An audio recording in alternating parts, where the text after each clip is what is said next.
When is it gonna be the time for Liverpool to finally click? Liverpool lose 2-1 to Crystal Palace, and I'm not happy. I'm not happy about the performance. The definitely the way we played, and especially that first half, because that first half is unforgivable. That first half is unforgivable. The way we played, we were shocking. We should have let in four. We should have let in four in that first half. Completely, we did not deserve anything from this game. If you look at towards later on, I'd understand why people would say, "Oh, we might have deserved the draw. We might have deserved the draw," because Federico Chiesa, of course, and Liverpool definitely were better towards that second half and created a lot of big chances. But if you look at the game as a whole, Liverpool do not deserve to win this game. Liverpool do not deserve to win this game. If you look at the game on a flat surface and you think, yes, Liverpool deserve to win this game, then you are a lunatic. You are stupid. You're blind. I'm sorry to tell you that just because Nketiah scored that last minute goal doesn't mean we deserve the draw from that game. I'm sorry to tell you. We were fortunate. We could have been fortunate to get a draw off that game. Yes, I would agree. We would have been fortunate to get a draw from that game. But Nketiah just slapping it home. It definitely did not make everyone just realize, wow, Liverpool,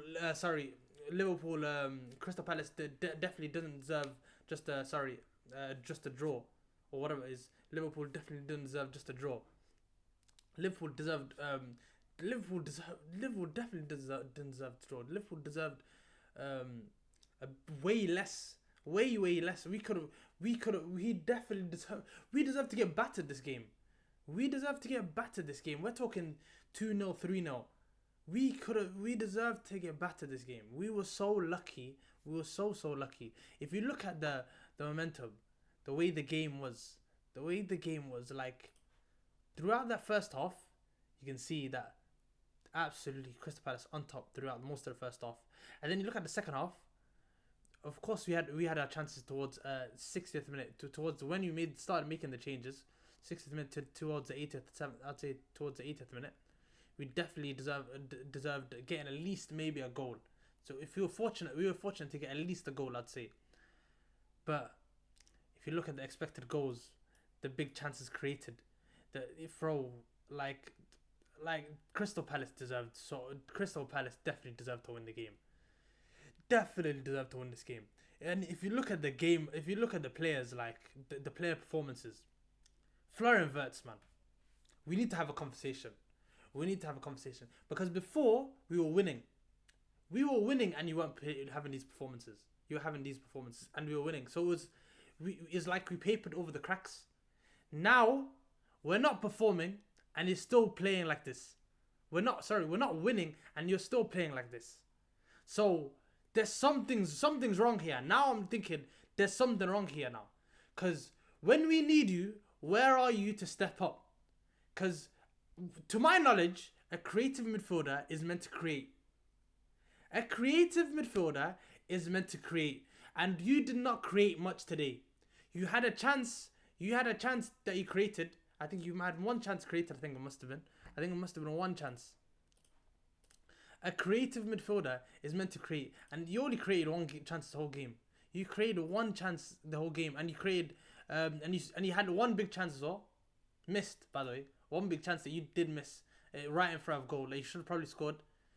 I think Alexander Isak should have scored as well today.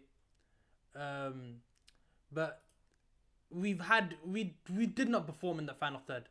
That final third, it felt like they were scared to make that killer pass, to make that pass that they would make under Jurgen Klopp. They would make last season to make that pass that I felt like last season they would make that pass. This season I feel like no one's the directness of this team was definitely lacking. We missed something. We missed someone that could just go at players. That's what it felt. That's what it felt like. Like Rio and Gamora coming on the 84th minute. Like, come on, man. You're not helping yourself, Slot. Honest Slot is not helping himself here. I understand he might be 17, but I'm sorry. When you're old, you're not good enough. You're old enough. I'm sorry to tell you, Rio Ngamoa is definitely good enough to play for this Liverpool squad, and come on, earlier than the 84th minute, especially when we're 1-0 down.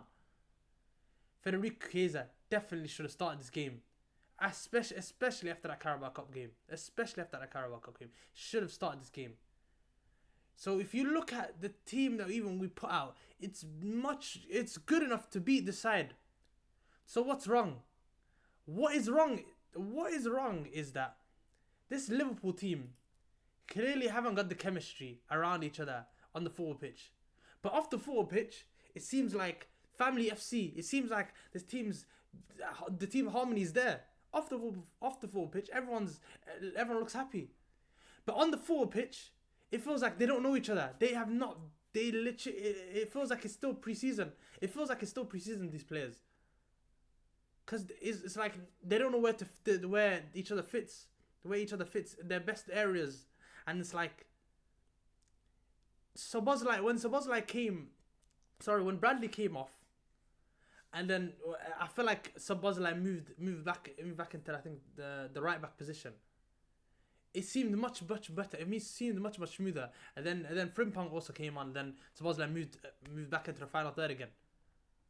So it was like, it's like, what are we doing? It really still confuses me, the fact that what is Slot's best 11? How does he want to play?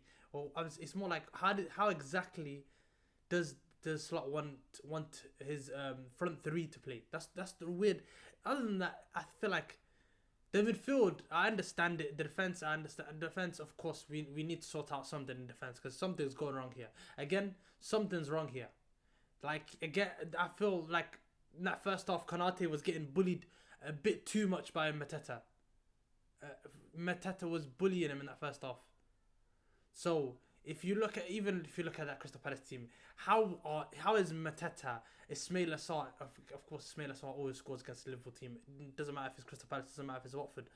Adam Wharton again showing levels, showing why he should be sought after in the summer, in the summer of 2026. Like, what is wrong? What is wrong with our team right now? That's what I'm looking at. I'm thinking, what is wrong that we need to fix? For me, it's a system issue.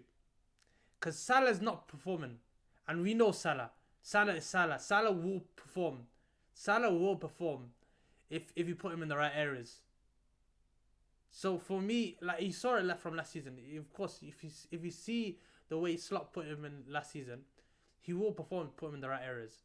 But because Slot is playing him in a different way, he's not performing for me. He's not performing. I honestly think Florian Wirtz, it might be a system issue, but to be honest, he has been playing a lot of safe passes. He plays way too safe. Someone called him, I think it was Lias. Shout out to Lias, by the way. He called him Mason Mount. He'd call it Mason Mount, but a bit more flair. Like, I understand it. Too. That might be harsh. But if Florian Wirtz continues like this, it's not going to be... You're not far off from me. You're legit not far off. Here. Mason Mount, even... Oh, come on. Like, even... I'm thinking Florian Wirtz should be playing better. Way better than this. I think everyone knows who Florian Wirtz is. One of the most creative midfielders last season. So... Why is he not doing as well? Alexander Isak, we did not play to Alexander Isak's strengths today.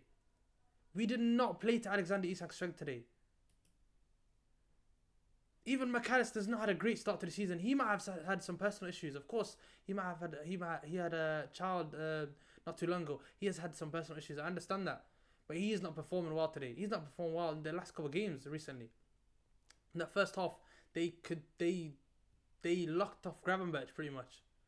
They locked off Gravenberch's main asset, which is his best asset, which is him turning onto and making that pass to the left hand side, to the right hand side. But throughout this game, I saw one consistent thing happening throughout this game. The lack of urgency throughout this game was sickening to me because I saw a lot of back passes, side passes. That's all I saw throughout this game. Most of the things I saw throughout the game. I understand you're gonna have some sense of control, but you need to win this game, and you're in the last. You're in like what, the 75th minute of the game. I'd say, let's say you're in the 75th minute of the game. You need to win. You're making you need to put it. You need to put the ball in the box. You need to quickly move the ball. You're moving the ball way too slowly. In that first half, we moved the ball so slowly, way too slowly. Be a bit more quicker. In that final pass, you need to be much quicker. I remember how we created that Newcastle third goal. Beautiful. We slowed the game down and then we quickened it up in the final third. That's what I expected today. We didn't do that today. I didn't see us do that once today. I feel like we didn't play to our tempo. Even if when we tried to play to our tempo, it was too slow. Like, if way too slow. Like, that's not the way that we want to play, especially when we're 1-0 down, lads. Especially when we're 1-0 down. I expect a much better performance going into the Champions League next week. Much better performance going into the Champions League. It's your boy Musa, and I'm very disappointed. Our unbeaten streak is gone. Not good enough. And peace.